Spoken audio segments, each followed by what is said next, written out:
Salut à tous, c'est Sully Perfecten, j'espère que vous allez bien. On se retrouve pour le numéro 42 du Manceau Catch qui va traiter en grande partie du Money in the Bank à Los Angeles. Vidéo tournée un peu plus tard que d'habitude pour des raisons d'absence avec ce week-end de l'Ascension. Je n'étais pas chez moi, c'était pas prévu. Du coup, la vidéo que je devais tourner pour le 1er juin, elle va sortir, on va dire plutôt dans la nuit du 1er au 2 juin. Voilà, c'est comme ça. En tout cas, je tiens mes engagements et j'essaie quand même de la sortir à peu près en temps et en heure. Voilà. Donc on va parler de Money in the Bank en grande partie, bien entendu. Et je vais vous le confirmer, d'ailleurs, dans ce sommaire, le sommaire que je vais vous présenter pour ce morceau catch, le voici. Donc la première partie, donc les pronostics de Money in the Bank. Et enfin, le top 5, comme d'habitude, des matchs du mois écoulé sur tout ce mois de mai, avec plein de choses intéressantes à souligner. Voilà, on va commencer tout de suite par le gros morceau. Alors, il n'y a que 4 matchs annoncés. Y en aura-t-il un 5e? Ce n'est pas impossible. Il y en avait eu 5 l'année dernière.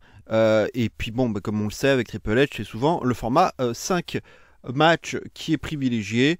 Mais 4 pourraient aussi suffire, on verra, ça dépendra de ce qu'ils veulent faire.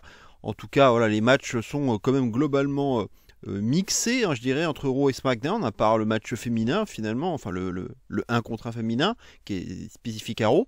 On n'a que des matchs qui brassent des lutteurs et des lutteuses de Raw et de SmackDown, donc c'est quand même un pay-per-view donc très brassé. Donc il aura lieu dans la nuit du 7 au 8 juin pour nous en France à 1h du matin avec un countdown à 23h. Donc bon, malheureusement ça devient une habitude, les countdowns de 2 heures avec que de la parlotte et peu de choses intéressantes à signaler malheureusement. Mais il y aura quand même ce qu'il faudra le rappeler et ne pas l'oublier. En plus c'est sur YouTube, donc ça se trouve facilement et c'est gratuit. Donc le Worlds Collide, le show qui va mélanger AAA et NXT à la fois. Il y a même un peu de main roster, donc c'est un peu un mix de tout ça, un mini Forbidden Door, si on peut dire, qui va être aussi très intéressant, qui va aussi se tenir à Los Angeles à 21h heure française. Donc ce qui veut dire qu'a priori ça va durer 2 heures, puisque 23h le countdown donc de Money in the Bank est prévu. Donc je pense à 2 heures pour Worlds Collide avec des affiches sympatoches. Donc pour ceux qui aiment la lucha libre, et je sais que vous êtes nombreux à aimer ça, je suis pas le seul. Donc ça sera très intéressant. Et puis donc comme prévu, un Vikingo qui a repris donc le titre à Voldemort, on va l'appeler aussi comme ça. Alors c'était pas une surprise, alors oui on a vu le spoiler de la VVE lundi à Raw. Bon voilà, de toute façon même sans ce spoiler on savait que Vikingo allait reprendre ce titre, c'était une évidence. Bref, voilà, donc il y aura quand même une belle mise en bouche, donc il n'y aura pas de kick-off ou de countdown avec un match, mais au moins on aura Worlds Collide qui permettra de bien nous nourrir.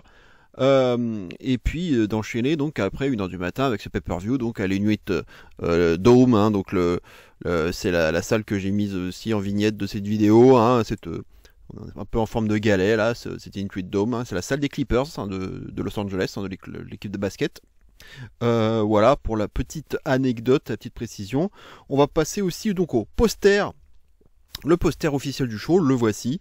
Voilà, bon, qui est pas trop mal, mais on peut constater que y en a pas mal qui sont finalement pas, en tout cas pour l'instant, pas annoncés dans ce show. Je pense à Charlotte Flair, Rey Mysterio bien entendu parce qu'il est blessé.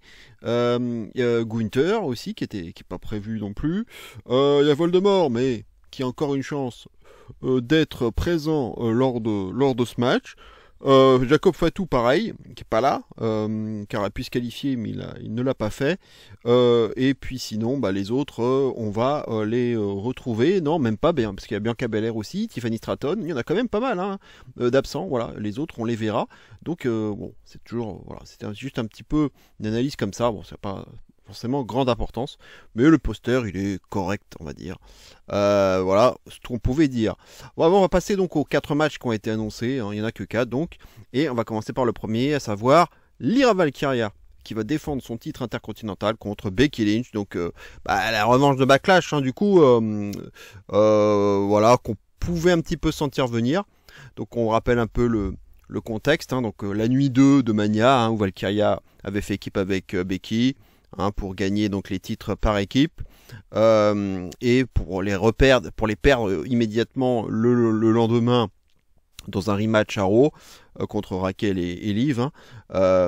Ce qui a rendu furieuse Becky Lynch, hein, qui a turné du coup sur Valkyria, et les deux se sont affrontés ensuite à Backlash avec donc Valkyria qui, c'est une petite demi-surprise je dirais, avait conservé son titre, mais après le match, hein, Lynch avait attaqué Valkyria, et Valkyria avait aussi coûté à Lynch sa victoire lors du Money in the Bank, lors du match de qualif, dans l'épisode du Raw du 19 mai, et lors du Raw du 26 mai.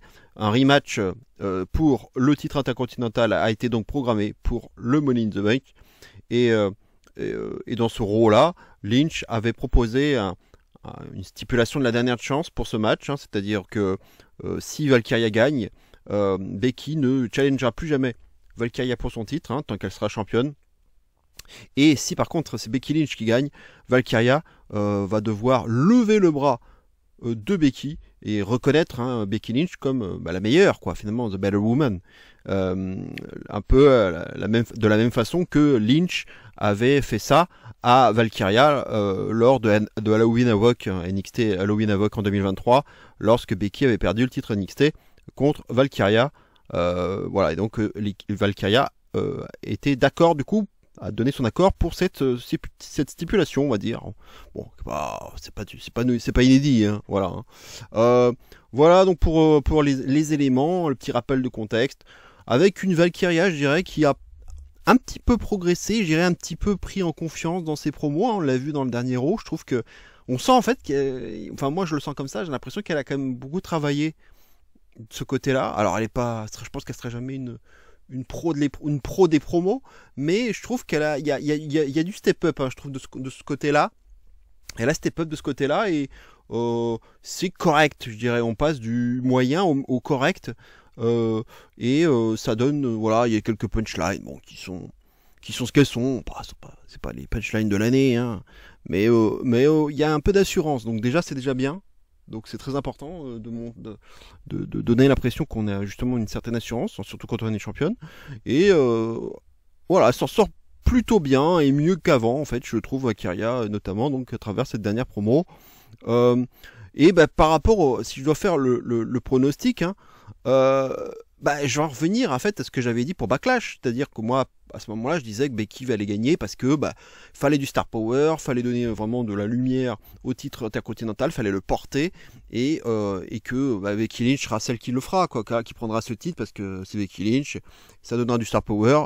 Et puis bon, bah, on sait très bien qu'il y a Bayley qui n'est toujours pas revenu de cette blessure entre guillemets, cette attaque pré-mania, donc voilà, puis c'est pour ça que c'est Becky qui a causé qui a fait cette agression. Donc on sait très bien que c'est la prochaine feud. Donc moi j'avais dit tout ça pour Backlash.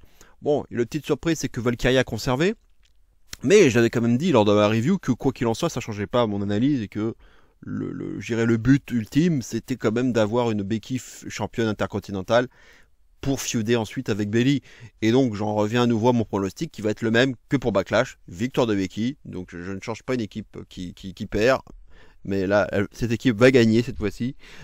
Victoire de Becky pour moi qui semble quasiment certaine, je dirais, parce que justement Valkyria justement se vante d'avoir battu Becky 2 fois. Et donc c'est déjà bien, très très bien d'avoir battu Becky 2 fois. Et elle va pas la battre 3 fois. J'ai beaucoup de mal à y croire. Le match de Backlash avait servi à élever Valkyria, à la mettre un peu sur la carte, hein, d'en faire quelqu'un qui compte pour à l'avenir, dans la division féminine. Ils ont fait le taf nécessaire pour ça. Maintenant qu'ils l'ont fait, on peut cette fois-ci aller vers la normalité, si je puis dire, avec la victoire de la fille la plus chevronnée, et celle qui a le plus de star power, donc à savoir Becky Lynch. Et en plus, donc, avec effectivement cette feud à venir avec Bayley qui va pas tarder à revenir, je pense, et peut-être même dès le Money in the Bank. Ça, c'est quelque chose qu'on pourrait penser. Et puis bon, bah, du coup, avec cette petite histoire à Mania, là, voilà, avec l'agression de Bayley, bon, on peut se dire que on prépare une grosse storyline, en tout cas un gros programme pour SummerSlam. Voilà, parce que pour moi, c'est ce qui va se passer. Becky va défendre le titre intercontinental contre Bayley à SummerSlam. Et Bayley donc va pas tarder à revenir. Par exemple, ça pourrait arriver donc au Money in the Bank, avec une arrivée de Bayley tout de suite au moment où Becky lève la ceinture, avec une Becky qui pourrait aussi attaquer Valkyria après le match, même en ayant gagné. Intervention de Bayley, voilà, sous une grosse pop évidemment. D'autant plus, d'ailleurs, j'y pense que maintenant, elle est de San Jose, elle est californienne. Donc on sera en Californie, bon bah ça fait sens de voir peut-être le grand retour de Bayley en Californie dans son état, on va dire. Oui, donc effectivement ça te fait de plus en plus sens qu'elle se ramène là. Il y aurait une grosse pop, on n'en pas douté, pour le retour de Bayley, et puis on passera à la fuite suivante quoi. Voilà, et on verra ce qu'il adviendra de Valkyria, qui de toute façon a step up, et notamment en promo, et puis elle a livré le meilleur match évidemment de sa carrière, de sa jeune carrière dans le main roster quoi, Valkyria. Donc elle a quand même réussi à pas mal de choses ces derniers temps, et donc si elle perd ce match contre Becky Lynch, ça va pas du tout l'affaiblir. Voilà, il n'y a pas trop à s'inquiéter, je pense, de ce côté-là. Elle aura déjà été quand même la première championne intercontinentale, et puis un règne quand même qui a été finalement long, vraiment assez long, je trouve même. Je m'attendais pas à ce que ce règne soit aussi long finalement pour elle. Et en plus, donc, elle a quand même battu Becky Lynch, et donc ça fait 2 fois du coup en comptant NXT. Donc voilà, elle a déjà eu tous les honneurs. Donc maintenant, on va passer donc à ce que je disais, à ce que j'appelais la normalité des choses, avec voilà, Becky qui va gagner.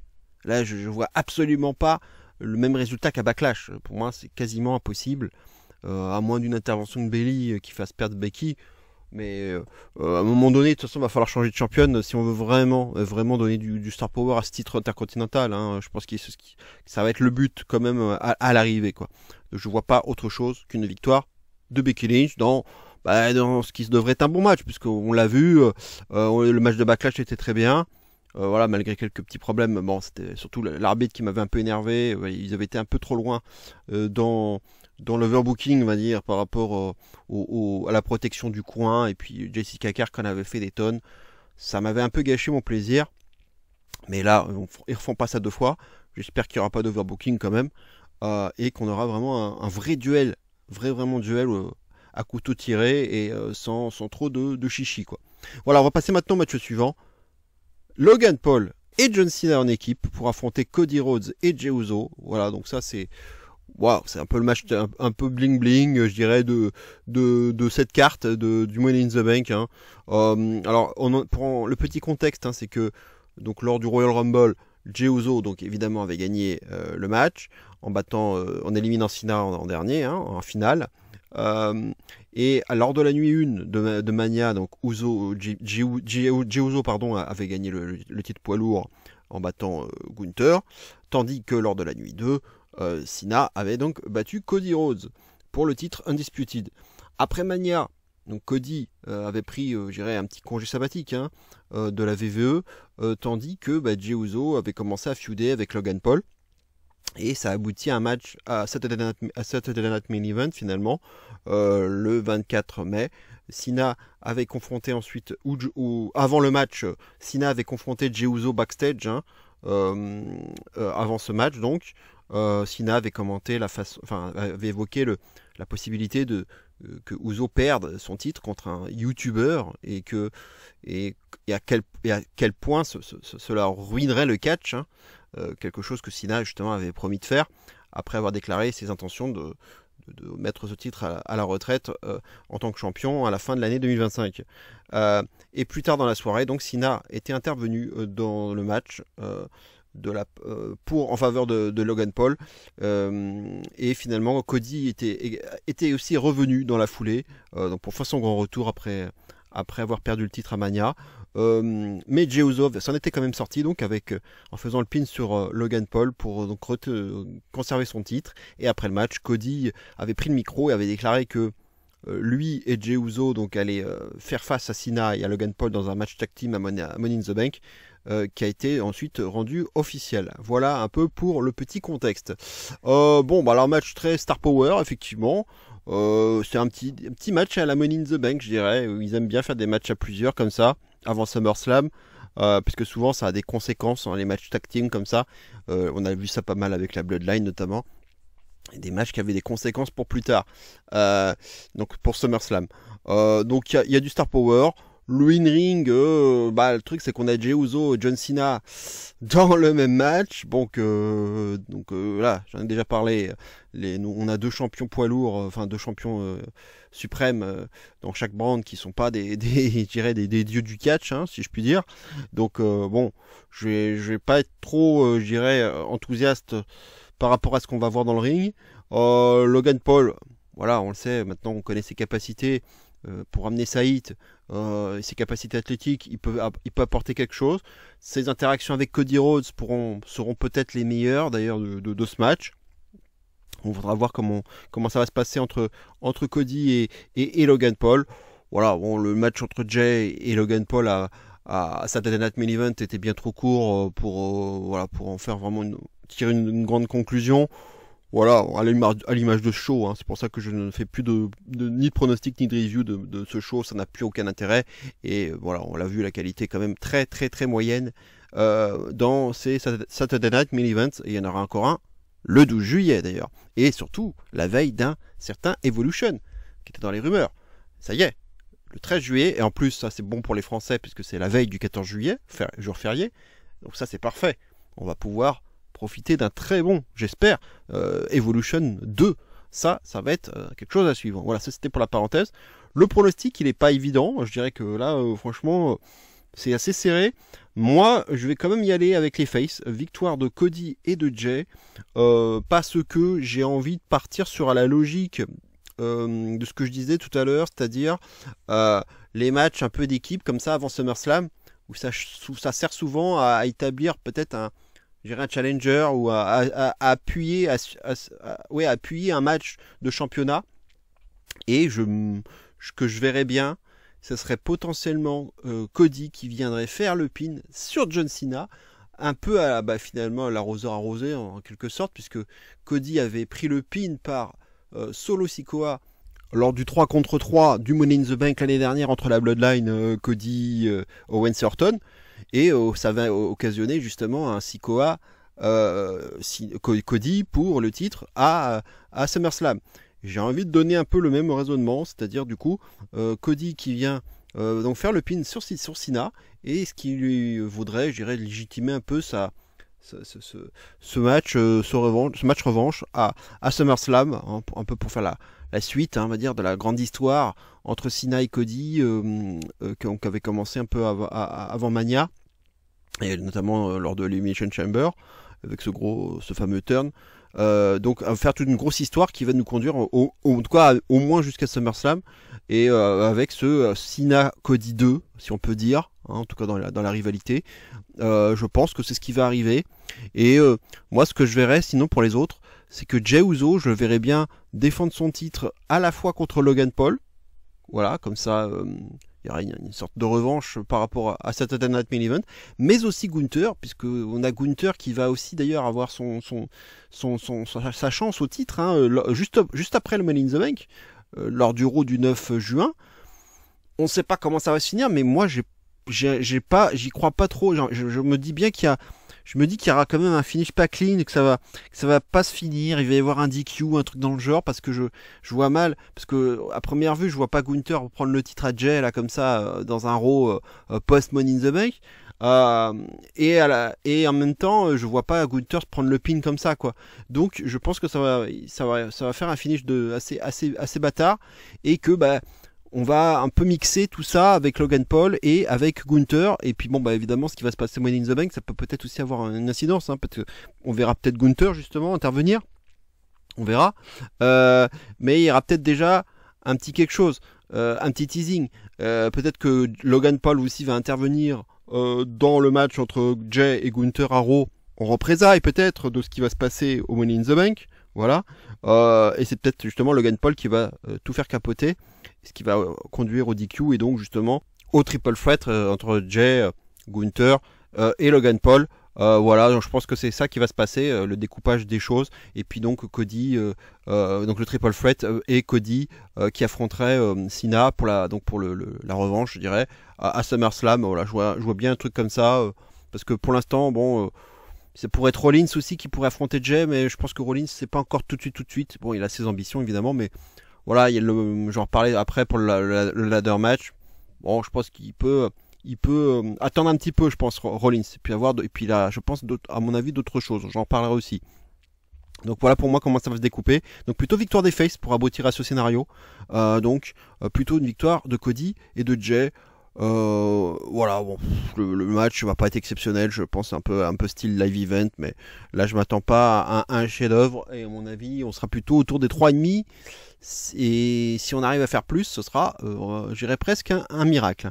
Voilà, on va passer maintenant aux deux gros morceaux, à savoir les deux Money in the Bank. On va commencer par le Money in the Bank féminin. Donc, alors malheureusement, bon, c'est toujours pareil. Enfin, très souvent, quand je fais mes pronostics, puisque comme je l'ai fait une semaine avant, souvent le plateau est pas totalement finalisé. Donc, il y a encore une petite inconnue. Bon, voilà, j'ai fait un petit montage du coup. Donc, en tout cas, on a 5 qualifiés sur 6. Les voici donc Naomi, Julia, Roxanne Perez, Alexa Bliss et Rhea Ripley.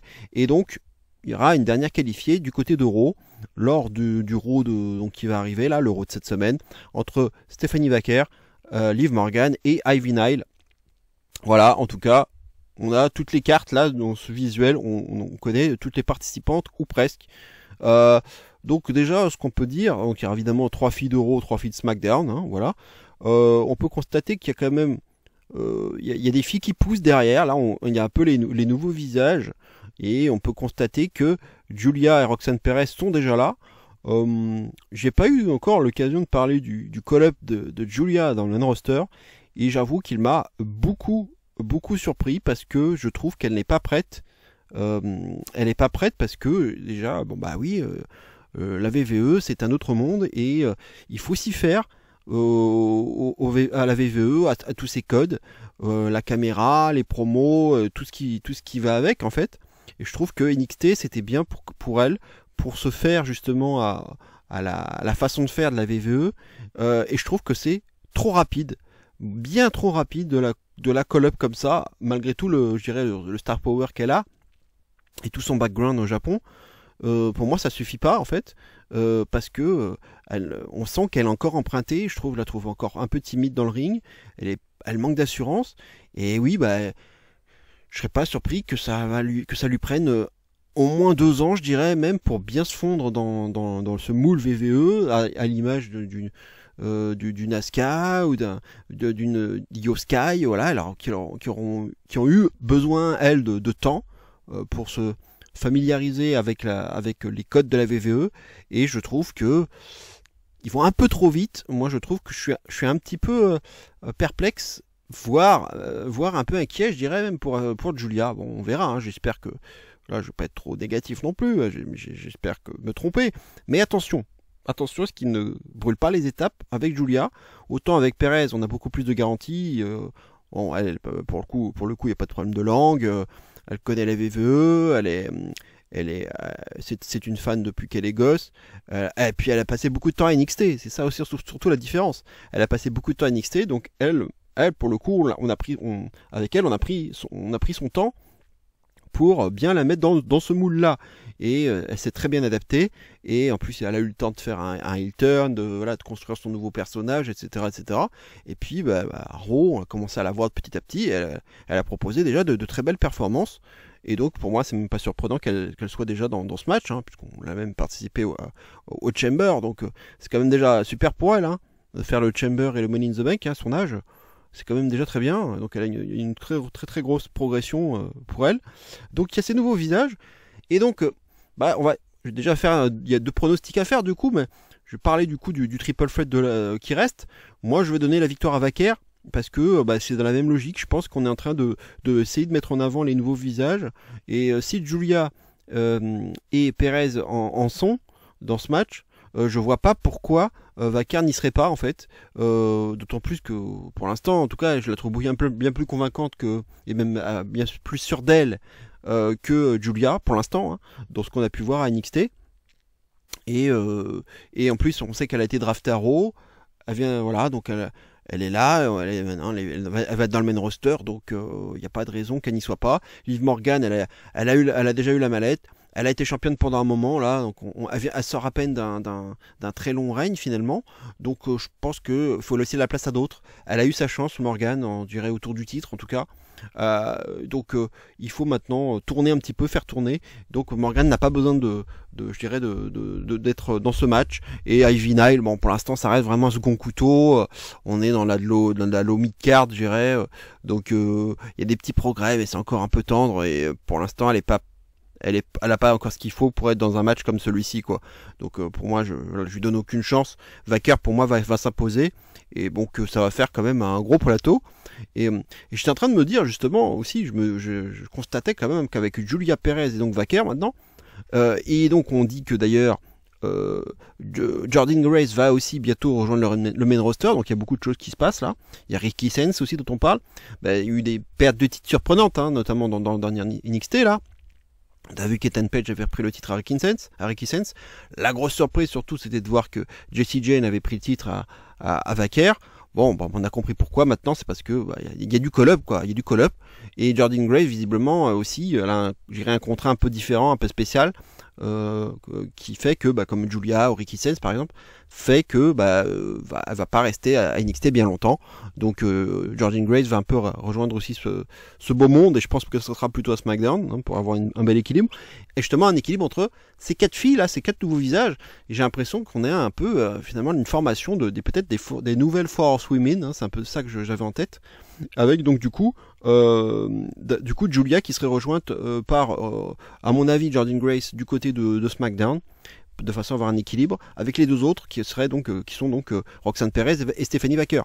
Voilà, pour moi ces 4 filles là, c'est un peu l'incarnation de la relève, des nouveaux visages, de talent bien sûr, et les nouvelles Force Women. Alors là, je pense pas qu'on pourra avoir un 4 contre 4 avec le Dream Match 4 contre 4, hein, puisque évidemment, Mercedes Moné là, ça a l'air un peu compliqué pour l'instant. Bref, mais en tout cas, il y aura quand même de très belles affiches, ça c'est sûr. Voilà, avec toutes ces additions là. Donc pour moi, Vaquer va passer, et donc on aura un très beau plateau, puisque voilà, Liv Morgan, je pense qu'ils peuvent raconter quelque chose toujours avec les petites tensions avec Perez, etc. dans le Judgment Day qui commence vu qu'elle vient de revenir, Morgan, donc ça va donner des choses assez savoureuses, hein, ça a déjà commencé. Donc même si ça peut raconter quelque chose, Morgan et Perez dans le même match, hein, bien évidemment. Mais là, je pense pas. Je pense que vraiment, il faut que Vaquer passe cet obstacle et soit qualifié pour avoir donc les trois qui incarnent cette relève. Et puis 3 filles, j'aurais plus d'expérience, même si elles sont pas très âgées en soi, hein. Mais il y a quand même de l'expérience entre Rhea, Bliss et Naomi, donc des filles qu'on connaît davantage depuis plusieurs années maintenant. Et donc ça fait un plateau quand même qui est plutôt intéressant, sympa, hein, donc pour ce match, hein, même s'il y a un peu d'inexpérience pour certaines, hein, parce que voilà, Roxanne Perez, Giulia et même Vaquer dans un Money in the Bank ladder match, voilà, ça va être va falloir quand même qu'elles soient au rendez-vous, hein, ces 3 filles là, hein.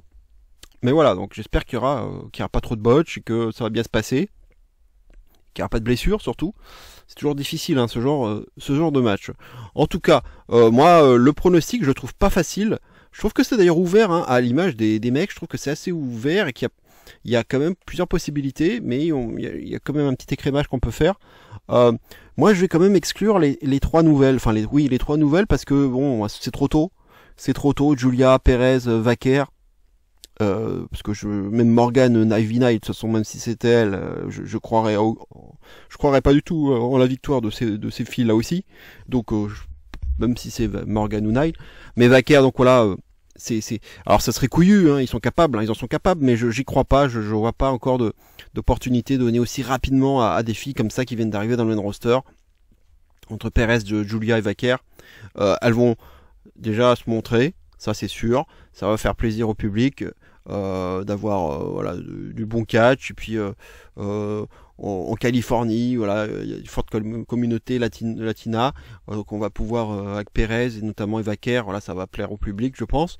Donc on a déjà un plateau qui est plutôt bien de ce côté-là, et elles vont pouvoir montrer de quoi elles sont capables. Donc je pense que c'est déjà un premier pas là-dessus vers déjà se faire connaître, montrer vraiment son niveau auprès du public, hein, parce qu'il y en a encore, je pense, qu'ils ne les connaissent pas encore très bien, et qui regardent pas autre chose que la WWE notamment. Et Rhea Ripley, pour moi, c'est le portrait type de la fille qui n'a pas besoin de ça. Elle a absolument pas besoin de la mallette, hein. Je veux dire, la fille en elle-même, elle peut avoir un title shot assez rapidement. On a pu le voir dernièrement. Bon, enfin, elle peut se retrouver dans un match de championnat de par son aura, son charisme, etc., sa popularité et ses qualités in-ring aussi, bien sûr. Donc pour moi, elle a pas besoin de cette mallette pour avoir un titre, quoi. Ça peut se faire tout seul ou naturellement, je dirais. Donc pour moi, Rhea, c'est pas la bonne idée. Alors oui, c'est déjà arrivé, hein, on peut penser déjà l'année dernière avec Drew McIntyre, qui était pas non plus le portrait type de celui à qui on donnerait la mallette. Mais on va dire qu'il y avait une histoire derrière qui pouvait justifier ça, et qui pouvait justifier ce choix, avec Voldemort, et puis voilà, le cash-in foiré, etc., etc. Il y avait quand même des histoires, donc une histoire qui pouvait justifier ça. Maintenant, dans ce qui reste, je dirais, pour moi, l'hésitation, elle est entre Alexa Bliss et Naomi. Voilà, je pense que ça va se jouer entre les deux. Donc du coup, une fille de SmackDown, et donc un cash-in qui serait potentiellement sur Tiffany Stratton. Voilà, si je devais me positionner. Parce que je trouve que les deux ont quelque chose à raconter.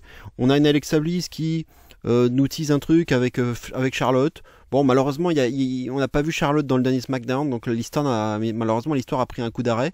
Ça, je trouve que c'est vraiment dommage. De ce coup d'arrêt là, juste avant le Money in the Bank, c'est pas terrible. Donc il reste encore un dernier SmackDown, mais bon, du coup, voilà, pour l'instant, Bliss qui quand même parle un petit peu à Charlotte pour lui peut-être essayer de proposer une alliance, mais Flair, elle est très arrogante, elle refuse tout ça.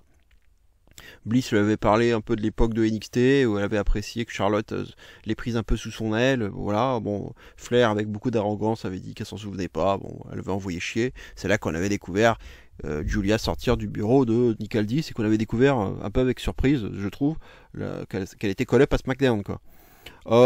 Bon, voilà, malheureusement il n'y a pas eu d'interaction donc lors du dernier SmackDown. C'est dommage, ça aurait pu faire avancer les choses.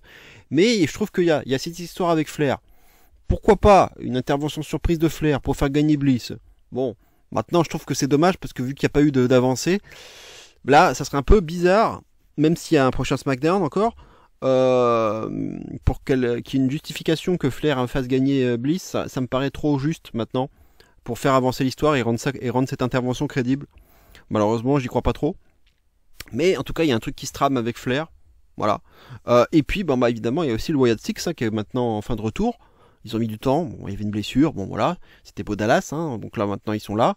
Ils visent les titres tag, d'ailleurs. Bon, ça, c'est étrange. Mais avec Nikki Cross, bon, Bliss Cross, on connaît la team. Il peut y avoir aussi quelque chose qui peut se passer là-dessus. Bliss, on l'a vu avec sa poupée Lily récemment. Donc, bon, je pense que la connexion va se faire. Il n'y a pas de glitch pour l'instant, mais je pense que il va se passer un truc avec Bliss et le Wyatt Six, certainement, hein, puisque les deux sont en SmackDown, donc oui, ça serait logique. Donc peut-être que on va voir par surprise le Wyatt Six intervenir pour faire gagner Bliss, quoi. Voilà, c'est peut-être ça l'histoire. Donc je trouve, entre Flair et le Wyatt Six, je pense qu'il y a des éléments qui peuvent, je dirais, qui pourraient expliquer la future victoire de Bliss.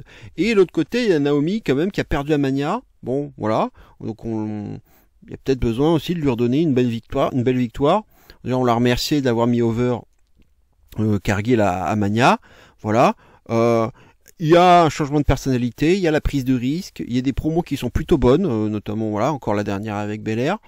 Voilà, il y a une nouvelle attitude, il y a quelque chose qui qui est pas trop mauvais, je trouve, qui est même plutôt, je dirais, même limite bluffant, hein, pour Naomi, je trouve, d'arriver à proposer ça, hein, parce que c'est pas non plus la meilleure je dirais, normalement des comédiennes, on va dire, dans ce qu'on a pu voir ces dernières années. C'est pas celle qui nous a convaincu le plus, hein, sur ce plan-là. Donc là, il y a quand même une nouvelle proposition, une nouvelle attitude, une nouvelle tenue. Voilà, il y a beaucoup de choses qui ont changé. Voilà, ça peut être ce repackaging, je dirais, qui peut faire que les officiels en interne se disent voilà, là ça va être un push pour la nouvelle Naomi, quoi. Et puis la remercier parce que oui, donc pour ce qu'elle a fait avec Cargill, son travail, sa promo, etc., etc.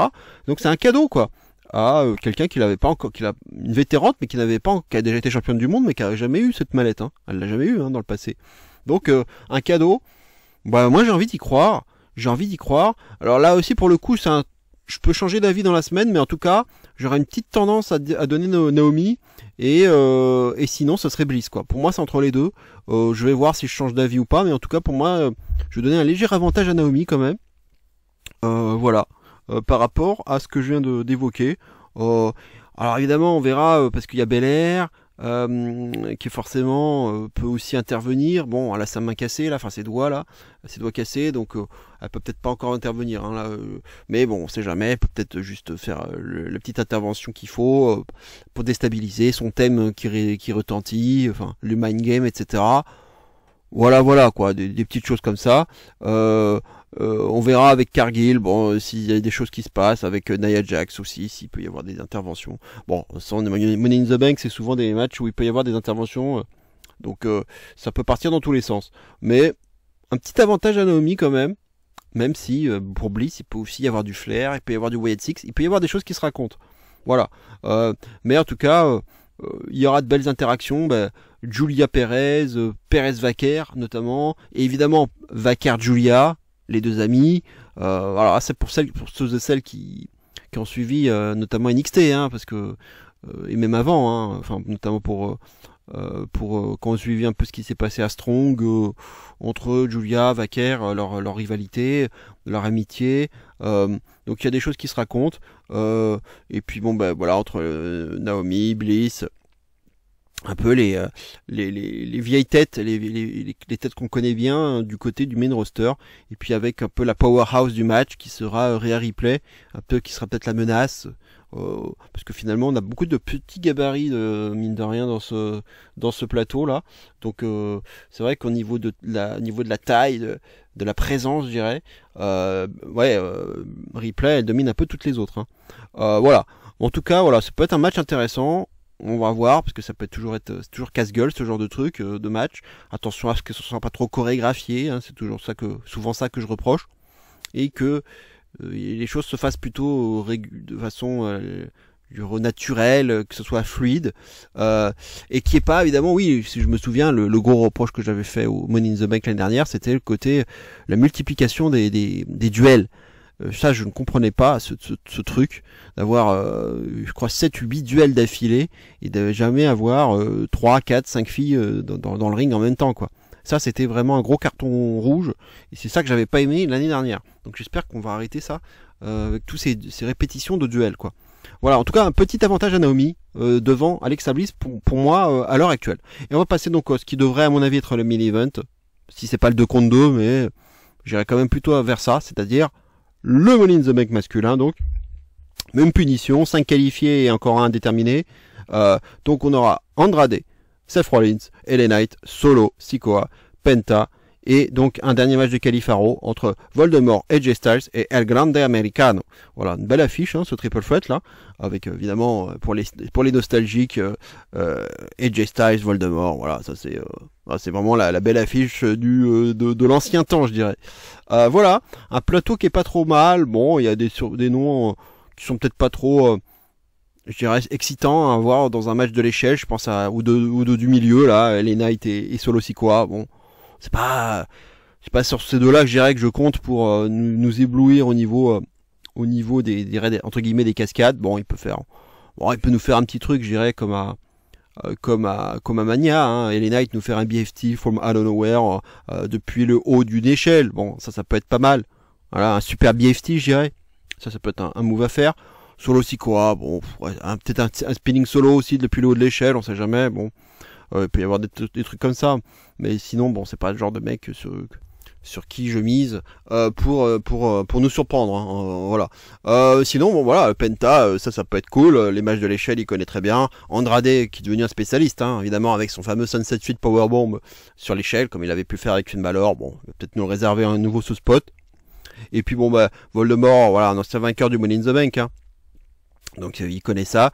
Et AJ Styles, avec toute son expérience, les échelles, il connaît ça aussi. Et puis bon, bah là c'est plus pour la gaudriole, je dirais, le Grande Americano. Bon, c'est pas forcément un spécialiste, mais il a tellement de qualité qu'il est tout à fait en mesure de gérer ce genre de match. Alors c'est drôle parce que du coup il a quand même eu 2 matchs de qualif, hein, puisqu'il a eu Chad Gable et le Grande Americano. Pour la qualification, alors il y a eu des petites cotes, hein, que j'ai vu circuler, hein. Alors Vaquer est favorite pour les femmes, logique, et pour les hommes, enfin en tout cas pour le dernier match de qualif, c'est Voldemort qui est favori. Bon, c'est pas trop une surprise. AJ Styles, bon, il est un peu, je dirais, pour l'instant en mid-card, mais un peu pour l'instant en recul, un peu dans l'ombre actuellement. Bon, c'est pas extraordinaire ce qu'il fait pour l'instant. Et El Grande Americano, bon, il a plusieurs feuds en même temps. Bon, là, il est plutôt avec Penta, mais il a aussi El Héros del Vikingo qui va affronter donc à Worlds Collide justement quelques heures avant le Money in the Bank. Alors du coup, est-ce qu'on peut se dire est-ce que Gable il va lutter 2 fois en peu de temps? Bon, c'est possible, hein. Mais de toute façon, j'y crois pas trop. Justement, on pourrait avoir Vikingo qui pourrait intervenir dans ce triple threat, hein, et écouter le match à Gable, ce qui permettrait justement de vendre une dernière fois Worlds Collide, puisque finalement, à mon avis, ça pourrait même être le main event, hein, ce match entre Gable et Vikingo. Donc on peut le vendre une dernière fois à Raw, avec une intervention donc de Vikingo sur Gable. Voilà, ce qui serait tout à fait envisageable. Et donc, bah oui, donc avec c'est un peu le Money in the Bank, c'est un peu le pay-per-view aussi, un peu, je dirais, un peu Star Power. Donc oui, je serais pas surpris que Voldemort gagne ce match pour s'intégrer dans le Money in the Bank ladder match qu'il a déjà gagné en plus, donc pour la symbolique. Oui, maintenant, bon, on va le mettre dedans, hein. Ça va faire, ça fera un peu plus de Star Power, et puis bon, ça permettra d'avoir évidemment les retrouvailles entre Rollins et Voldemort qui seront savoureuses. Ça se raconte évidemment tout seul. Ça, oui, bah c'est hautement envisageable, hein. Ça c'est sûr. Même si évidemment on pouvait avoir la perspective d'un Americano Penta aussi qui pourrait se retrouver. Bon, on a LA Knight avec Solo Sikoa aussi, hein. LA Knight qui a eu beaucoup de problèmes avec la Bloodline, donc ça peut se raconter aussi.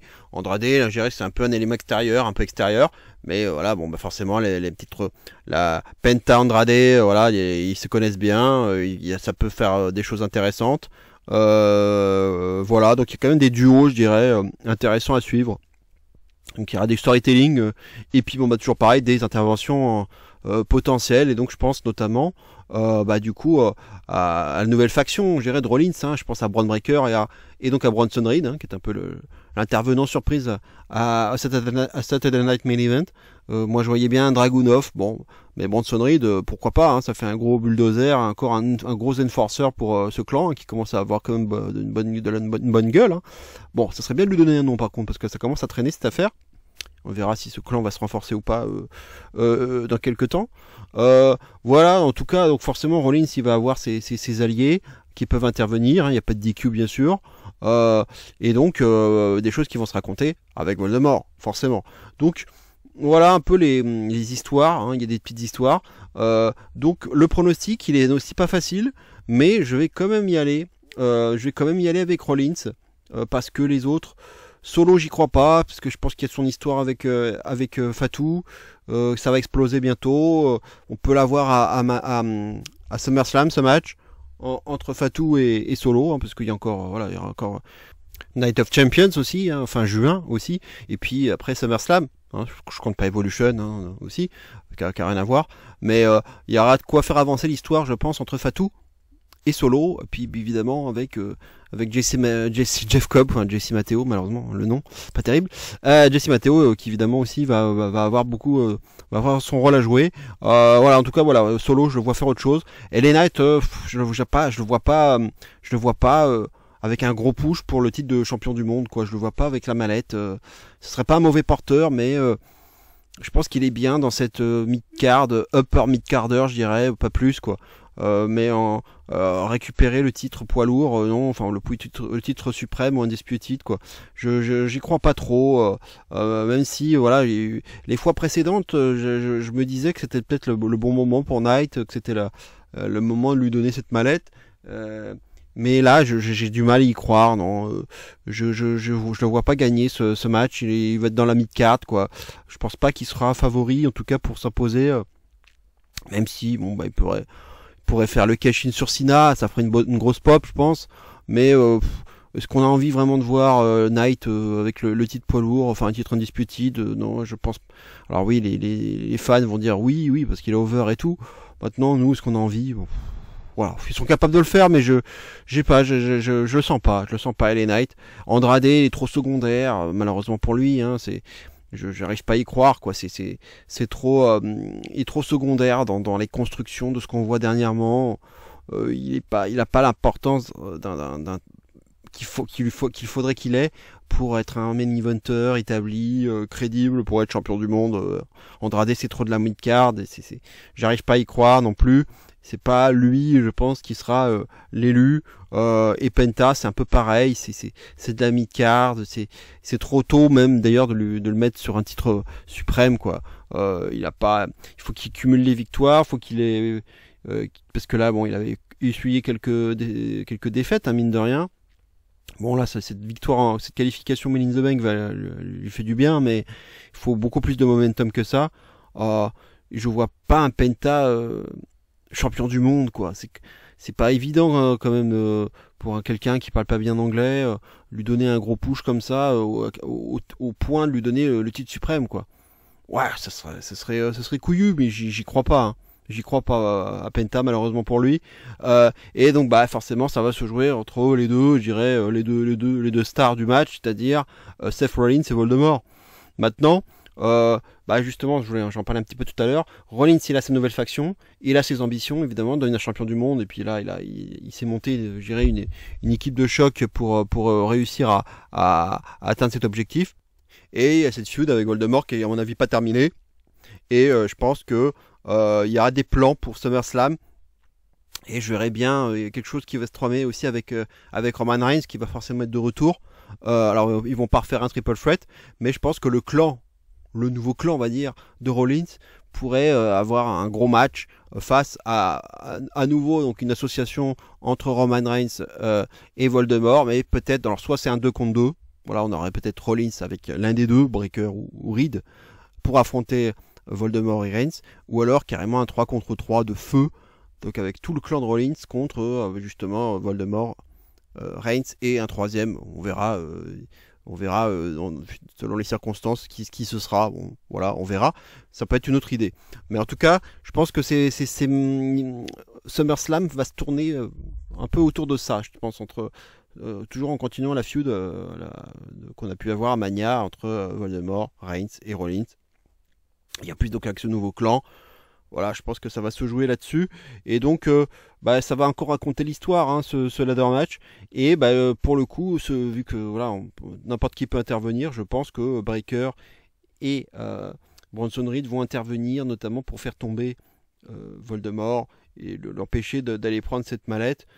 Voilà, je pense que c'est un peu c'est une grosse possibilité, évidemment, quand tu as un Rollins qui est, je dirais, le leader du clan, de demander un peu à ses adjoints là, à ses deux sbires, d'aller se débarrasser donc de son rival, son grand rival Voldemort dans ce match, quoi. Donc ça se raconte, et donc je pense que c'est ce qui peut justement alimenter l'histoire et le match qu'on pourrait avoir à SummerSlam.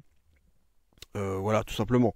À moins, on aura peut-être aussi un Voldemort contre Rollins, à nouveau. Hein. Mais Reigns, forcément, il va revenir avant. Hein. Il va revenir avant SummerSlam. Faut qu'il ait son truc. Et forcément, après Mania, vu ce qui s'est passé avec Paul Heyman, etc., on voit mal Reigns ne rien faire, et ne pas avoir un truc relié à Rollins. C'est pour ça que Voldemort pareil, c'est pour ça que je vois un match un peu à plusieurs arriver. Et donc je vais te donner plutôt la victoire à Rollins, qui serait peut-être le choix sûr. Quelqu'un qui l'a déjà gagné, bien entendu, cette mallette. On se souvient du cash-in de Mania 31, qui reste l'un des meilleurs ever. Je pense pour beaucoup de gens. Et il l'a pas fait depuis longtemps, du coup. Il l'a pas eu depuis longtemps, cette mallette. Donc, oui, ça peut être la bonne histoire maintenant, avec ce nouveau clan. Cette nouvelle association est assez étonnante avec Paul Heyman. Et puis, donc, ces deux bulldozers là, avec lui, là. Breaker et Reed. On verra sur un nouveau membre qui va s'ajouter dans ce clan au Money in the Bank. Bon, ça me paraît peut-être un peu tôt. On verra s'il y en aura un autre déjà. On sait pas encore. Ça parlait un peu de Becky Lynch, mais bon, il y a rien de fait de ce côté-là. On n'en sait rien. On sait pas s'il y aura une femme. Déjà, ce serait bien de trouver un nom à ce clan. Je dirais la Dangerous Alliance 2.0, on va dire. Il y avait Medusa, donc il y avait une femme à l'époque dans la Dangerous Alliance. Donc peut-être qu'ils voudront refaire un clan comme ça, mais bon, ils étaient quand même ils étaient quand même assez nombreux, donc je pense pas qu'ils vont refaire la même chose en termes de quantité. Mais en tout cas, plutôt un avantage à Rollins, qui en plus aura ces deux sbires qui pourront intervenir comme ils veulent, pour se débarrasser un peu de tout le monde, et puis notamment de Voldemort, qui je pense qui sera la cible prioritaire de Rollins dans ce match. Parce que finalement, bon, les autres sont pas. Il n'a pas particulièrement d'animosité avec les autres mecs. Bon, il y a un peu Solo Sikoa, si on peut dire. Bon, mais la principale cible, ça va être Voldemort, quoi. C'est ça l'histoire. Voilà, donc ce qu'on peut dire, et peut-être une intervention surprise de Roman Reigns. Surtout si ce match fait le main event, bon. Le retour de Reigns, peut-être qu'il pourrait faire perdre Rollins, ça se raconte. Et si Rollins perd, ben là, on peut se retrouver avec une victoire surprise, peut-être Voldemort. Mais en soi, à nouveau, c'est pour moi, Rhea, c'est comme Rhea, pour moi, Voldemort, c'est comme Rhea, il n'a pas spécialement besoin de cette mallette, avec le star power qu'il a, il peut se retrouver dans la title picture assez facilement. Voilà, donc même si on l'a pas trop mis encore dessus, vraiment sur le titre suprême, là. Il a d'autres affaires encore à régler, mais on peut le faire. Voilà, c'est pas quelqu'un bien compliqué à mettre sur un titre, Voldemort, donc il n'a pas besoin pour moi d'avoir cette mallette. Et un peu à l'image de Rhea. Vous me direz, c'est pareil pour Rollins, sauf que Rollins, pour moi, c'est un peu la catégorie McIntyre de l'année dernière, c'est-à-dire que là, il y a la bonne histoire qui permet de justifier cette victoire, justement. Rollins, en soi, je suis d'accord, c'est un peu comme Voldemort, il n'a pas forcément besoin de cette victoire pour s'adjuger un match de championnat, mais là il a l'histoire, il a ce clan, il a cet objectif d'être champion, il l'a bien dit, il l'a affiché, donc oui, il peut gagner cette mallette et ça pourrait faire sens, quoi. J'ai quand même un petit regret, c'est l'absence de Sami Zayn, qui aurait pu vraiment être intéressante en termes en participation, comme participant, parce que Sami Zayn, franchement, avec toutes ces interactions qu'on voit avec Jey Uso, plus Karrion Kross qui continue de l'emmerder, forcément, ça pouvait teaser un heel turn et un Sami qui aurait pu gagner la mallette et l'utiliser sur Jey en turnant, quoi. Ça pouvait se raconter vu toutes ces interactions qu'on voit backstage entre les deux potes là, et puis donc l'influence de Karrion Kross, ça pouvait faire sens. Alors on commence déjà à parler du Rumble qui sera grand favori parce qu'on sera en Arabie Saoudite, etc. Que ce sera le moment ou jamais pour Zayn de le récompenser en lui donnant un titre à Mania, etc. Bon, pas impossible, on verra. Mais en tout cas, voilà, je déplore un peu cette absence de Sami qui aurait pu être intéressante en termes de storytelling. Et je pense que franchement, s'il avait été participant, je me demande si j'aurais pas mis favori, honnêtement. Parce que là, il y a des choses qui se racontaient avec Jey. Bref, voilà. Puis je devais donner aussi Rollins, parce que que ce soit Voldemort ou Rollins, c'est pareil. Les deux sont à Raw, mais au moins pour histoire de brasser un peu les vainqueurs, puisque j'ai donné une fille de SmackDown, que ce soit Bliss ou Naomi, c'est des filles de SmackDown. Donc je vais y aller avec un mec de Raw. Voilà. Donc ce sera plutôt Rollins, et avec un petit avantage à Rollins par rapport à Voldemort. Voilà, c'est un peu comme ça que je vois les choses pour ce ladder match qui va être bon. Hein, a priori, il y a des bons performeurs, il y aura des spots spectaculaires, impressionnants. Bon, on verra aussi, j'espère qu'il n'y aura pas trop de chorégraphie, de spots ratés, etc., etc. Voilà, mais je pense que il y a de quoi nous proposer de belles manœuvres. Un bon Money in the Bank avec du storytelling, des bons spots, etc., etc. Tout ce qu'on aime voir dans ce genre de match, quoi. Voilà. Et puis bon, bah, même si j'ai un peu de crainte par rapport notamment à Solo, hein, même plus que Knight, mais parce que Knight, on a vu qu'il était capable de faire pas mal de choses intéressantes à plusieurs, mais c'est Solo surtout, j'espère. Bon, il y aura évidemment des choses à raconter avec Fatou, hein, justement, si les deux doivent s'affronter à SummerSlam, il faut qu'il y ait du Jesse Matteo et peut-être même du Fatou, qu'il se passe des choses lors du Money in the Bank. Hein. Ça c'est sûr, ça peut aussi faire avancer l'histoire. Ça serait bien. Ou qu'une boulette, Fatou qui fait tomber Solo sans vouloir en faisant, soi-disant pas faisant pas exprès. Et là on pourrait avoir alimenté l'ambiguïté en se disant est-ce que Fatou a fait exprès de faire tomber Solo, ou est-ce que c'était délibéré ou non. Voilà, ça peut être aussi un truc intéressant à raconter. Voilà, j'ai dit un peu tout ce que je voulais sur ce Money in the Bank. On verra si ce sera un show réussi. Alors, comme je l'avais titré sur ma vignette d'ailleurs, cash ou crash. Hein, voilà, parce que je trouve qu'un peu tout est possible dans ce show. Ça peut être un show réussi, comme ça peut être un show très décevant. Donc cash ou crash, hein, on verra bien pour ce show. Voilà, parce que je trouve ouais, on est un peu dans un petit creux là, je trouve, au niveau de la VVE. Pas de choses très intéressantes, je trouve. Voilà, on sort d'un backlash qui était moyennasse, je dirais, moyen correct sans plus, quoi, voilà. Et bon, Saturday Night Main Event, bon, on sait faut jamais s'attendre à des merveilles maintenant avec ce genre de show. Et puis bon, bah voilà, on a appris aussi d'ailleurs le départ de R-Truth aussi, qui est très surprenant. Bon, c'est assez étonnant. Alors son contrat n'est pas encore visiblement arrivé à échéance, mais bon, il parle de release quand même, R-Truth. Bon, je pense pas que ce soit le vrai terme, ou c'est une sorte de release, mais qui n'en est pas vraiment une. Plus c'est une fin de contrat. Bon, bref, c'est en tout cas, voilà. En tout cas, c'est son départ là qui est assez surprenant, puisqu'il était quand même en pleine storyline là avec John Cena. On le voyait régulièrement. C'était un vieux soldat qui était là depuis très longtemps. Qui était même pour moi un potentiel Hall of Famer, quelqu'un de très apprécié par les fans, apprécié par les performeurs en coulisses, etc., par les techniciens, enfin par tout le monde. Voilà, les gens on aime bien, tout le monde aime bien R-Truth. Voilà, bon, c'est un peu dommage, quoi. Je trouve ça, je dirais, assez étonnant. Et ça me rend perplexe, quoi. Je trouve ça étonnant quand même, ce départ de R-Truth, quoi. Voilà, ça c'était un peu pour la parenthèse, mais je me permets du coup de rebondir sur l'actualité, puisque c'est tombé en début de soirée. Et puis bon, bah oui, je suis un peu moins embarqué dans ce qu'on me raconte là du côté de la VVE actuellement. Bon, tout n'est pas mauvais, il y a deux trois petites choses à picorer sympathiques dans les weekly, mais je trouve que les shows sont pas exceptionnels. Et donc j'espère que ce Money in the Bank, qui est quand même un show important, hein, chaque année, va déjà faire les bons choix. Va falloir être judicieux dans les choix des porteurs de mallettes, parce que il faut que ce soit des choix qui gèrent une cohérence. À la fois, ça peut être pour récompenser quelqu'un qui en a besoin, voilà, comme une Naomi par exemple, Alexa Bliss qui a beaucoup disparu de la circulation, pour lui redonner un peu d'élan et la remettre un peu près d'un titre suprême, chose qu'elle n'a pas eu depuis très longtemps. Avoir un renouveau d'Alexa Bliss, voilà, ça peut être pas mal, ou voilà, donner donc le choix peut-être à de nouveaux visages, on sait jamais, hein, ça peut être des Julia, des Perez ou des vainqueurs, hein, ils peuvent nous surprendre, ou alors des vainqueurs qui servent une storyline, donc ça peut être aussi qui servent un but, hein, donc je pense à Rollins qui aurait un but au moins à assouvir avec cette mallette et puis avec ce nouveau clan. Voilà, ça peut s'expliquer, je dirais. Même si en soi, on est d'accord, c'est pas forcément quelqu'un qu'on a besoin à la base. Mais là, ça pourrait se justifier.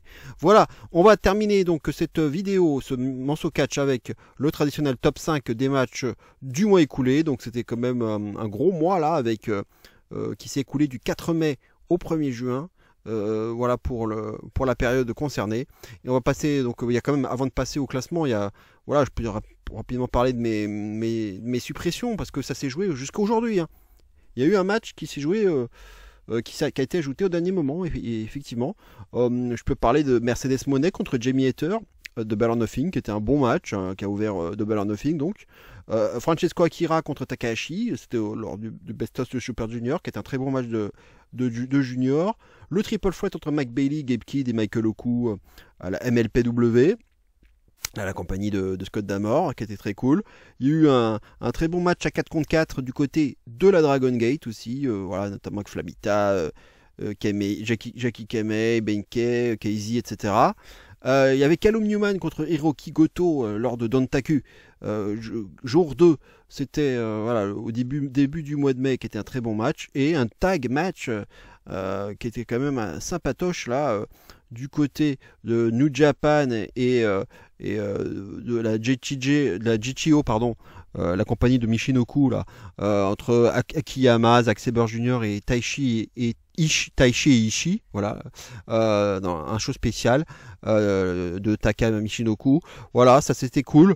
Comme tag match, voilà, ça c'est des matchs recommandables et qui ont échoué de peu donc dans ce top 5. Allez, on va passer tout de suite donc au numéro 5 de ce classement. Il s'agit de Miku Aono contre Nanae Takahashi. C'était lors du show Marigold Shine Forever A Glorious Celebration. C'était le 24 mai. 4,5 pour la note, hein. Match très particulier, hein, puisqu'il s'agissait ni plus ni moins du dernier match de la carrière de Nanae Takahashi. Un match que Miku Aono a appelé de ses voeux, hein, même si Takahashi n'a pas non plus caché son souhait d'affronter Giulia, hein, pour son dernier combat. Aono a alors déclaré qu'elle va tellement tabasser Takahashi que celle-ci ne pensera même plus à Giulia. Un match de passation de témoins, un véritable rite initiatique pour une Miku Aono bien décidée à devenir la future numéro 1 de la Marigold, mais aussi la numéro 1 dans le monde. Un combat éprouvant de 22 minutes et un challenge relevé haut la main par Aono, qui aura su prouver à la vétérante qu'elle est digne d'être sa dernière adversaire et de devenir peut-être sa successeur désignée, hein. Le duel de baffe assise sur une chaise ne sera pas oublié par Takahashi. Plusieurs lutteuses autour du ring taperont régulièrement sur le rebord du ring pour donner le tempo du match et soutenir aussi ces deux gladiatrices. Match émotionnellement puissant et mémorable, surtout dans le cadre de cette retraite annoncée. Match qui aura élevé Aono au rang de star. Le finish est vraiment juste parfait, avec la gagnante venant emprunter à la perdante son propre finisher. Peut-être le meilleur match de la courte histoire de la Marigold du fait du symbole fort qu'il représente, Takahashi ayant été aussi celle ayant combattu dans le tout premier match de cette compagnie. Peut-être pas un chef-d'œuvre de technicité, mais l'émotion était sans doute ce qui prévalait ici. Donc si vous n'êtes pas spécialement investi dans tout ce qui entoure ce match, vous y verrez peut-être pas seulement un 4 étoiles, mais pour ma part, le contrat fut rempli et le passage de témoin parfaitement assuré dans un combat disputé, éprouvant et auquel tenir faut l'efficace. Plus qu'un chef-d'œuvre technique, cela restera un moment marquant dans l'histoire de la Marigold. Un match solide, peut-être pas génial, mais qui mérite, je pense, sa place dans ce top 5 et sa belle note donc de 4,5. Merci en tout cas pour tout, Nanae. 28 ans, hein, quand même 28 ans d'une carrière bien remplie et un avenir qui s'annonce assuré pour la Marigold. On va passer maintenant au numéro 4 de ce classement. Il s'agit de Claudio Castagnoli, John Moxley, Marina Shafir, Matthew Jackson, Nicolas Jackson et Wheeler Yuta contre Katsuyori Shibata, Kenny Omega, Powerhouse Hobbs, Samoa Joe, Swerve Strickland et Willow Nightingale. C'était bien entendu l'Anarchy in the Arena match de Double or Nothing. Le choix de la EW, c'était la semaine dernière, hein, le 25 mai, 4,5 pour la note. Donc forcément une stipulation qui annonçait un gros bordel en règle, hein, et on a été servi de ce côté-là. Il est bien évidemment difficile de décrire tout ce qu'on aura vu durant ces 35 minutes de combat, de cours de récré. C'est une stipulation vraiment très particulière et on pourrait même inscrire ce match dans la catégorie des ovnis. J'ai même hésité avant de l'intégrer dans ce classement, mais le résultat est tel que je me devais d'en parler, hein, ne serait-ce que quelques minutes. Un combat épique, fun, divertissant, chaotique et créatif, tout ça à la fois. Je ne resterai certes jamais un grand fan du catch en musique, hein, mais cela semble être devenu une tradition dans les Anarchy in the Arena match. On retiendra aussi les costumes, hein, père fondateur des Bucks, les agrafeuses, les tables explosées, les interventions surprises, l'énergie folle et la participation enthousiaste du public. Le match est sans doute un peu trop long, il faut aussi le reconnaître, et le too much est aussi poussé à l'extrême, mais c'est aussi ce qui fait l'essence de cette stipulation, et je vais être assez indulgent de ce côté-là. Par moments, on peut être décontenancé par ces instants comédie en plein milieu d'un contexte supposément violent, les transitions musicales étranges et les interventions extérieures quelque peu sorties de nulle part, mais dans un tel combat, il faut pas trop tenter d'être trop cérébral et se contenter seulement de kiffer le moment proposé. Un combat qui peut être clivant à bien des égards. Les fans de l'AEW vont sûrement trouver ce match génial, fun et dans l'esprit de ce qui a fait les grandes heures de la compagnie il y a 5-6 ans de cela. D'autres le trouveront trop goofy, grotesque, bordélique et incohérent. Moi, je vais surtout me positionner dans la première catégorie. C'est globalement un kiff sous acide, faut pas réfléchir et essayer d'intellectualiser le catch dans un moment pareil. Les mecs et les nanas ont tout donné pour nous divertir et auront pris pas mal de risques. Ça pète, ça gicle de partout, tel un feu d'artifice, et il est parfois difficile de tout suivre, surtout durant les moments où l'écran était quand même carrément splitté en 4. Bref, un match qu'il faudra sûrement revoir 2 ou 3 fois afin de bien en apprécier tous ses aspects. J'ai donc donné 4,5 à ce match, qu'on ne voit qu'une fois lent, et qui tranche totalement avec ce qu'on a l'habitude de voir. Un grand moment de fun que je vous invite à regarder, ne serait-ce que pour vous faire votre propre avis et passer un bon moment entre potes, car c'est totalement le genre de match qui s'apprécie en le regardant à plusieurs. Bravo à tous les performeurs, en tout cas pour ce gros bordel et ce car crash complètement déjanté. On va passer maintenant au numéro 3 de ce classement. Il s'agit de Mayu Iwatani contre Nanae Takahashi lors du show Marigold Rising Spirit, jour 6, le 4 mai, 4,5 pour la note. Et oui, le doublé pour Nanae Takahashi dans ce top 5. Match forcément très particulier puisqu'il s'agissait du tout premier match de Mayu Iwatani chez Marigold depuis sa signature et son récent départ de chez Stardom suite à son match perdu contre Syuri pour le titre AWGP dont j'avais parlé dans mon précédent top 5 justement. Nous étions au Korakuen Hall, comme souvent, et donc elle affrontait nul autre que Nanae Takahashi, la cofondatrice de la Stardom et entraîneuse de Mayu Iwatani, tout un symbole donc. Le thème d'Iwatani demeure le même que chez Stardom, et son émotion en arrivant sur le ring est non feinte, tout comme celle de son adversaire d'ailleurs.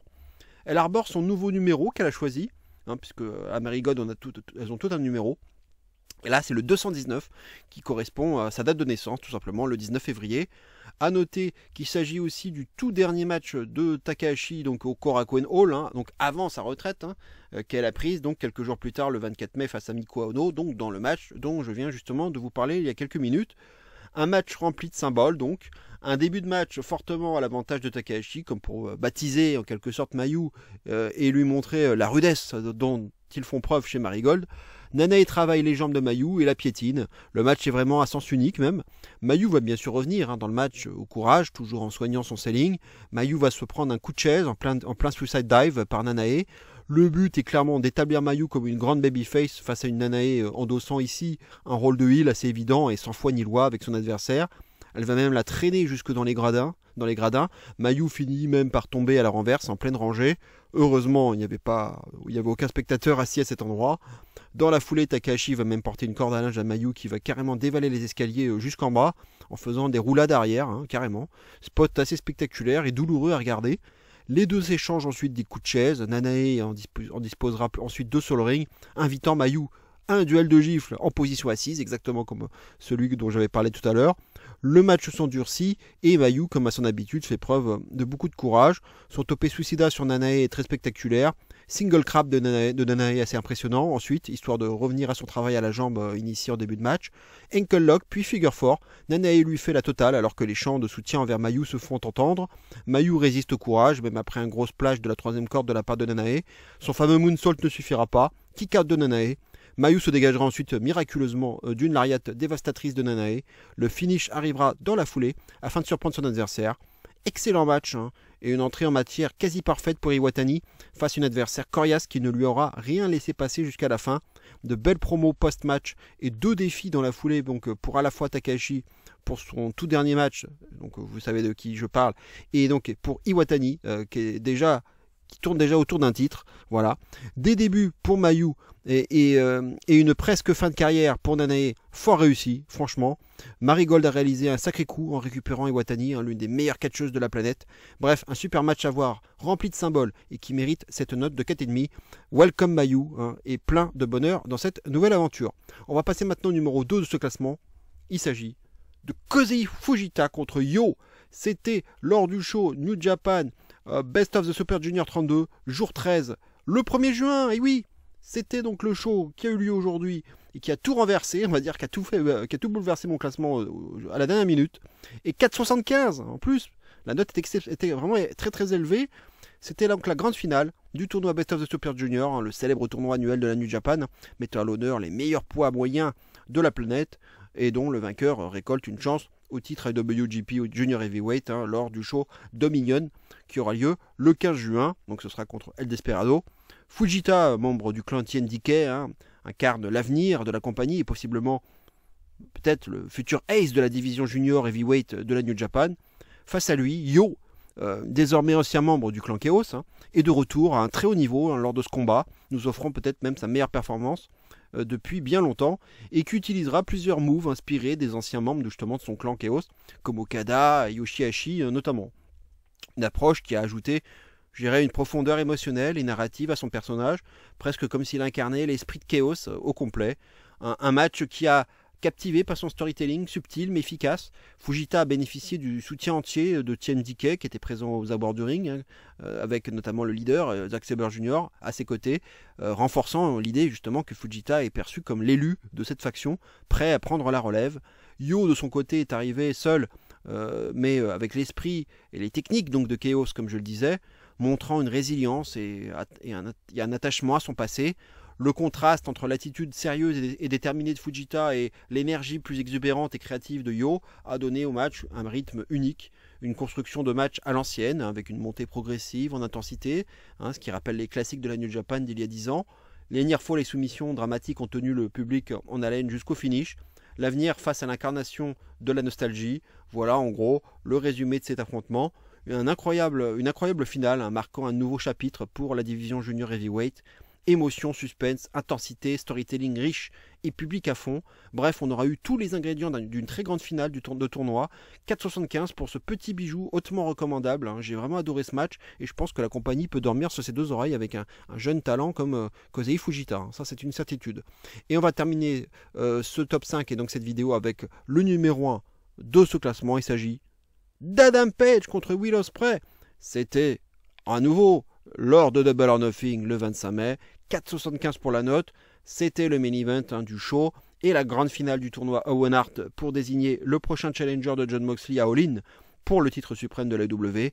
Une finale très attendue et au build-up solide qui promettait d'être grandiose, et ça le fut, en effet, un match qui aura brillé à la fois évidemment par son in-ring, mais aussi son storytelling, avec quelques clins d'œil notamment à Kenny Omega, Chris Daniels, AJ Styles et Swerve Strickland. Omega et Swerve étant évidemment de grands rivaux de chacun des deux lutteurs. Un match où le suspense était total et cette imprévisibilité a grandement contribué à la tension qui régnait et à la qualité de ce combat. Un écroulement de table imprévu aura lieu au niveau de la table des commentateurs, empêchant Adam Page de porter son Deadeye, mais après cet écroulement, le Deadeye sera finalement porté pour bonne mesure. Le duel Hidden Blade Buckshot Lariat sera sans protection au bras en mode cowboy là, fait l'un des grands moments de ce match. Certes, on pourrait reprocher la longueur du match, 37 minutes, le manque de selling, l'utilisation abusive des finishers, le manque de construction psychologique, le style Ospreay quelque peu répétitif, mais tout cela au final reste, je dirais, relativement secondaire face à la qualité du combat proposé. L'un des meilleurs matchs même de l'histoire de la W, la question peut se poser en tout cas, un classique instantané, là aussi on pourrait aussi le mettre sur la table, et malgré les quelques reproches qu'on pourra faire à ce combat, la qualité était là et le match vraiment de très haut niveau. Je saluerai pour finir deux choses, l'absence de sang, ce qui fait du bien dans un match de l'EW, et enfin la poignée de main en signe de respect entre les deux hommes, malgré la déception et la frustration affichée par le perdant, qui aurait tant aimé être all-in pour aller décrocher le Graal. Bref, un match à voir à tout prix et un assez évident candidat au titre de Match of the Year qui lui vaut donc cette très belle note de 4,75. Voilà, j'en ai terminé avec ce top 5 et donc avec cette vidéo. Je vous remercie de m'avoir écouté, je vous remercie pour votre fidélité et je vous appelle évidemment au like, c'est très important pour moi, vous le savez. Prochaine vidéo, comme l'indique ce visuel, ce sera le 8 juin bien entendu, le lendemain de Money in the Bank. Voilà, on fera une petite review tranquillou, voilà, pendant ce week-end de la Pentecôte. J'espère que ce show aura su répondre aux attentes, voilà, parce que voilà, je pense que la VVE là, elle a besoin d'un bon pay-per-view là. Là, je pense que ça va être important. Et puis, j'espère que le Worlds Collide va leur permettre aussi d'être une belle rampe de lancement. Et voilà, d'avoir un bon week-end catchesque, je dirais, pour la compagnie. Je pense que ça leur ferait beaucoup de bien. Et à nous aussi, hein, forcément, par la même occasion. Voilà, en tout cas, merci à tous. Je vous souhaite par avance une excellente semaine. Portez-vous bien. Et d'ici là, bien entendu, n'oubliez surtout pas plus que jamais, vive le catch. Et cero miedo. Ciao à tous.